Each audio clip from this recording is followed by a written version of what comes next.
स्वाति मालीवाल की नाराजगी देखकर आपको एहसास हो गया होगा कि कितने अश्लील वो वीडियो है जो हम आपको नहीं दिखा रहे हैं, और जिन छात्रा के साथ यह हरकत हुई, जिन्होंने इस हरकत को झेला, इस अश्लील हरकत को झेला, वो हमारे साथ स्टूडियो में मौजूद हैं और वही बताएंगी कि क्या हुआ है, क्या कुछ हुआ उनके साथ और किस तरीके से अभी तक कार्रवाई नहीं हो पाई है, किस तरीके से कार्रवाई में इतने धीमी गति से काम हो रहा है, किस तरीके से स्वाति मालीवाल सिर्फ आगे आई हैं, बल्कि दिल्ली के मुख्यमंत्री की ओर से अभी तक कुछ भी रिएक्शन नहीं आया है। और उन्हीं से पूछते हैं कि क्या कुछ उस दिन हुआ था, उस दिन क्या कुछ हुआ बस में, और समय क्या था उस वक्त, तो कितने लोग बस में उस वक्त सवारी कर रहे थे। 7 फरवरी की ये घटना है जी।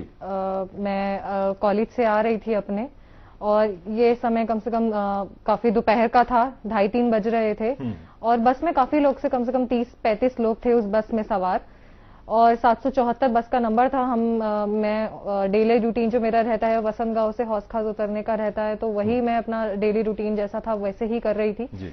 मैं महिला सीट पे बैठी थी और वो शख्स मेरे साइड में आके बैठता है और अश्लील हरकतें शुरू करता है। कभी मेरी कमर टच करने का शुरू करता है कोनी से, कभी किसी तरीके से वो मेरे को परेशान करने की कोशिश करता है। तो तब मैं सोचती हूँ, मुझे समझ नहीं आता उस समय कि क्या हो रहा है, क्योंकि मैं डायरेक्टली उस तरफ नहीं देखती हूँ, क्योंकि लेकिन कुछ गलत हो रहा होता है, क्योंकि सीट हिल रही होती है, मुझे समझ आता है कि कुछ गलत हो रहा है। तो मैं उसी टाइम वीडियो बनाने का फैसला करती हूँ। वीडियो बनाती हूँ तो वीडियो से मुझे पता चलता है कि हाँ सच में ही यही हो रहा था जो मैं सोच रही थी। और जैसे ही मुझे कंफर्मेशन मिलता है इस चीज का, मैं उस पर चिल्लाती हूँ, मैं लोगों को अप्रोच करती हूँ, और लेकिन लोगों की तरफ से मुझे कोई खास सहयोग नहीं मिलता है उस समय। उस वक्त कुछ डर महसूस हुआ? बहुत ज्यादा। कोई बात आई कि अगर ये मैं वीडियो बनाती हूं, ये शख्स मुझ पर हमला कर दे, क्योंकि दिल्ली से आपने जो उम्मीद की होगी वो दिल्ली वासियों ने वहां पर कोई मदद नहीं की। नहीं, बिल्कुल भी नहीं। ये था कि अगर वो देखता है तो वो पता नहीं कैसा रिएक्ट करेगा, बट हाँ ये था कि अगर देख भी लेगा तो ठीक है, गलत वो कर रहा है, मैं नहीं कर रही हूँ गलत। शर्मसार उसको होना चाहिए, ना कि मुझे होना चाहिए। नहीं, उसके चेहरे पे कोई शर्म नजर आई? नहीं, बिल्कुल भी नहीं, बिल्कुल भी नहीं। जब मैं उस पर चिल्लाई इस बारे में, तो उसने कहा कि अगर आपको बस से उतरना है तो आप उतर जाइए। उसने मुझसे ये कहा। तो हो सकता है कि वो आदमी पिए हुए था, या वो आदमी बिल्कुल एक पागल था जिसे वो बात समझ नहीं आई कि मैं वो कुछ गलत कर रहा है वहां बैठकर। जब मैं लोगों को बात बताई तब तक उसको लगा कि अब मैं लोगों को अप्रोच करूंगी इस बात के लिए। तो उसी टाइम IIT गेट उतर गया, और लोगों को जब मैं बताया कि ऐसा ऐसा वो हरकत कर रहा था, तो लोगों की तरफ से भी कोई खास रिएक्शन नहीं था। कितनी निराशा होती है जब आप इस तरीके की उम्मीद करती हैं कि कोई मदद करे आपकी और कोई मदद नहीं मिलती, तो कितनी निराशा होती है? बहुत ज्यादा निराशा उस समय मुझे महसूस हो रही थी। समझ नहीं आ रहा था। उस समय तो ऐसा लग रहा था कि मैंने कुछ गलत किया है। मतलब हमेशा हर महिला क्यों ये सफर करे कि उसे ऐसा क्यों लगे कि उसने कुछ गलत किया है। ऐसा क्यों नहीं, जो इंसान गलत कर रहा है उसे क्यों नहीं लगता ये।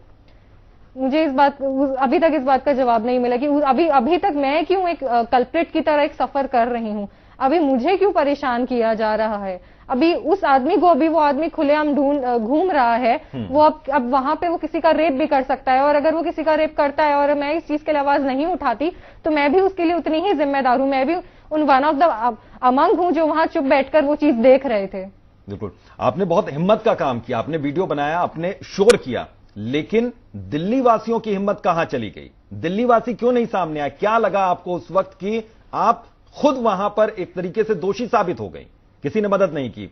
अच्छा, DTC का जो स्टाफ था वहां पर, जो कंडक्टर थे और जो ड्राइवर थे, उनकी ओर से क्या रिएक्शन आया? उन्होंने कुछ मदद करने की कोशिश की या कुछ कहा, कोई बात कही? मैंने जब इस पे आवाज उठाई तब मेरी आवाज से वो 4-5 लोगों तक ही पहुंच पाई, क्योंकि उस टाइम मैं बिल्कुल घबराई हुई थी।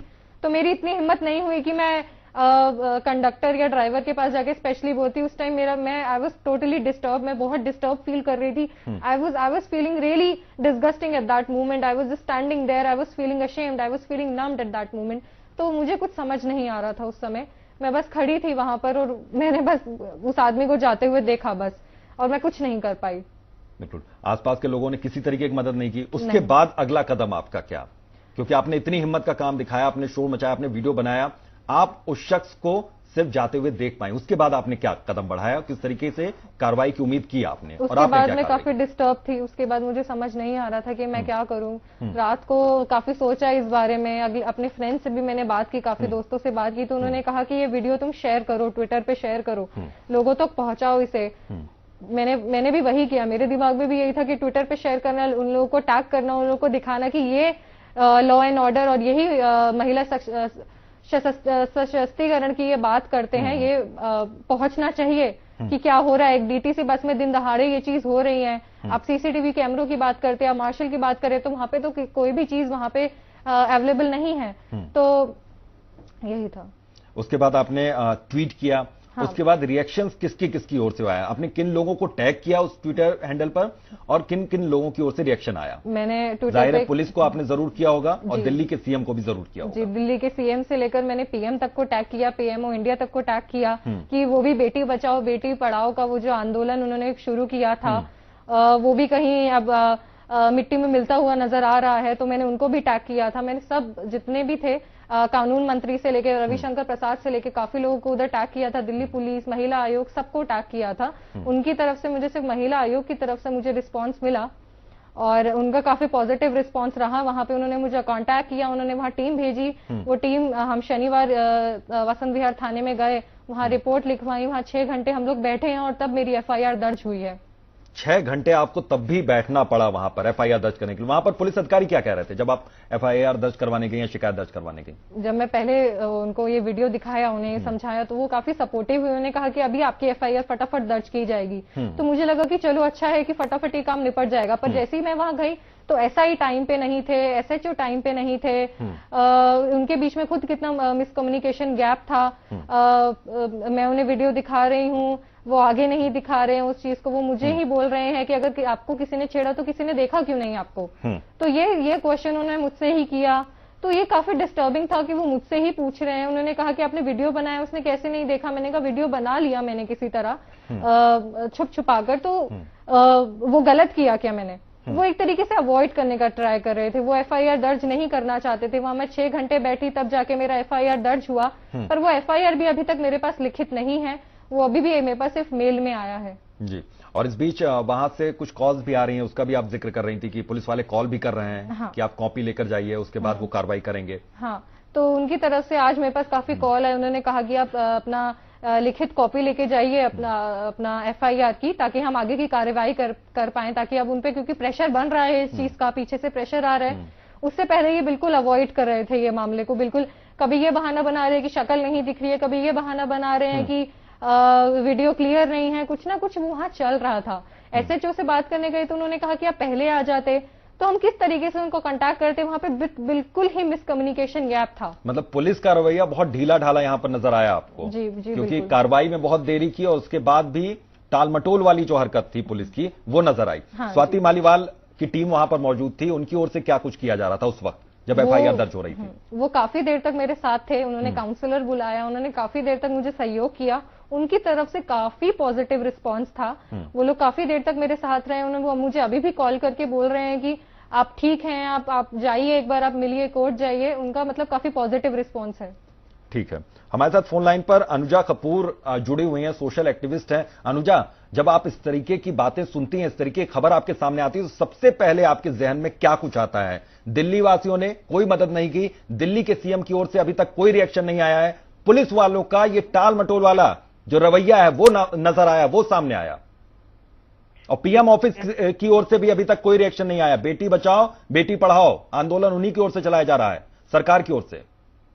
देखिए, मैं आपको यही बताऊंगी कि दिल्ली वाले आंखें बंद कर कर बैठे थे और आंखें बंद करके बैठे रहेंगे। ये कोई एक दिल्ली का केस नहीं है, ये शायद हमारी पूरी इंडिया इस तरीके से ही बन गई है और हमें एक्सेप्ट करना पड़ेगा, क्योंकि वो ये चाहते हैं कि हम एक्सेप्ट करें। नहीं, हम मजबूर क्यों हैं इतना? हम इतना मजबूर क्यों हैं? हम एक्सेप्ट करने के लिए क्यों मजबूर हैं? ये मैं जानना चाह रहा हूं आपसे। ये इसलिए मजबूर है क्योंकि ये मजबूर किया जा रहा है। गवर्नमेंट फेल करवानी है इधर से और उधर से। दोनों यही चाहते हैं कि एक पब्लिक गवर्नमेंट के ऊपर डाले। अपनी रिस्पॉन्सिबिलिटी, अपने बच्चों को समझाना, अपने आप को तैयार हमने कभी करा नहीं है। इसलिए हम हमेशा से दूसरों के ऊपर देखते आए हैं। हमारे बच्चे कौन से तैयार हैं? हमारे बच्चों को कुछ पता ही नहीं है किस तरीके से कौन सी चीज ऐसी है बाहर निकलकर लड़कियों को समझाया जाता है, लड़कों को समझाया नहीं जाता है। हम लोग आज तक उसी को तो हम सोशल एक्टिविज्म के रूप में देखते आए हैं। प्रॉब्लम क्या है? प्रॉब्लम ये है कि प्रॉब्लम हम खुद बन चुके हैं। सॉल्यूशन हम अपने आप में ढूंढना नहीं चाहते हैं। यही होता रहा है और यही होता रहेगा अगर हम लोग खुद अपने आप में जागेंगे नहीं। और इसीलिए इसी तरीके से कम एक बात की कितनी बड़ी शर्म की बात है कि हमारी आंखों के सामने इतना कुछ हो जाता है और हम एक स्पेक्टेटर, एक मम सब मनकर, एक इससे अच्छा तो डिसेबल लोग हैं जो कम से कम अपनी लिए लड़ाई तो लड़ते हैं। हम तो जिंदा लाश हैं, देखना भी नहीं चाहते हैं और उसके बाद हम रोते हुए आपके पास लौटता हूं मैं। हैं। अब बीजेपी से हमारे साथ आरती मेहरा जुड़ी हुई हैं। आरती जी, क्या हो रहा है ये दिल्ली में और कार्रवाई के नाम पर महज खाना पूर्ति हो रही है? बहुत ही कंसर्न की बात है, दुख का विषय है और मेरी पूरी संवेदनाएं पहले तो है, लेकिन सबसे बड़ी बात यह है कि अरविंद केजरीवाल की आम सरकार ने जिस तरह का सुशासन देने का वादा किया था, जिसमें लड़कियों के लिए बसों में मार्शल्स और सिक्योरिटी और सीसीटीवी कैमरास और वल्नरेबल जगह पे लाइटें और हर तरह की उसने बात की थी, वो पूरी तरह से विफल हुए। और जिस प्रकार से हालात हैं, मुझे ऐसा लगता है कि उसमें पुलिस को भी ये जांच जरूर होनी चाहिए कि पुलिस ने इतना समय क्यों लगाया। अभी तक कॉपी नहीं मिली, एफआईआर की कॉपी जो पीड़ित छात्रा हैं उनको अभी तक नहीं मिली। वो भी उनको पीड़ित छात्र और उसके परिवार के लोगों को मिलनी चाहिए। उसमें मैं भी अभी बात करती हूँ, मुझे आपके माध्यम से ये पूरा केस का पता चला, बट ये बहुत दुर्भाग्यपूर्ण है। ये मानसिकता और ये लड़ाई जो है, इस लड़ाई से लड़ना देश के भीतर बहुत जरूरी है। जी, किस तरीके से इस लड़ाई में हम जीत सकते हैं? आरती जी, क्या रास्ता है कि जब दिल्ली वासी एक साथ खड़े हों या फिर देशवासी एक साथ खड़े हों और किसी लड़की के साथ इस तरीके से सार्वजनिक जगह पर छेड़खानी ना हो, उसके साथ किसी तरीके की अश्लील हरकत ना हो? बिल्कुल बिल्कुल, बहुत जरूरी है। सबसे पहले तो मानसिकता, माइंडसेट बदलना इतना जरूरी है, और कि लड़कियों को ऑब्जेक्ट समझते हैं और जिस तरीके से अश्लीलता जिन लोगों का इस तरह का गंदा घिनौना चरित्र है, उन लोगों के प्रति कड़े जो रुख है वो अब तो ले ही रही है सरकार। निर्भया के बाद से जी काफी कानून जो है वो कड़े बने हैं, लेकिन इस तरह के लोगों की पब्लिक लशिंग भी होनी चाहिए और पब्लिक के लोगों को भी इस तरह से कुछ भी होता देखते हुए बिल्कुल अपनी संवेदनाओं को जागृत करके पब्लिक को एक साथ आना पड़ेगा। जी, बहुत बहुत शुक्रिया आरती जी आपका, और अनुजा आपका भी बहुत बहुत शुक्रिया, आप फोन लाइन पर हमारे साथ जुड़ी। तो यहां पर इस तरीके की हरकत हुई, दिल्ली वासी चुप रहे, अभी तक महज खानापूर्ति हो रही है। इस पूरे मामले में हम उम्मीद करते हैं कि पुलिस आएगी सामने और जो शख्स अश्लील हरकत कर रहा था उसको जल्द से जल्द गिरफ्तार किया जाएगा, कड़ी कार्रवाई उसके खिलाफ होगी। फिलहाल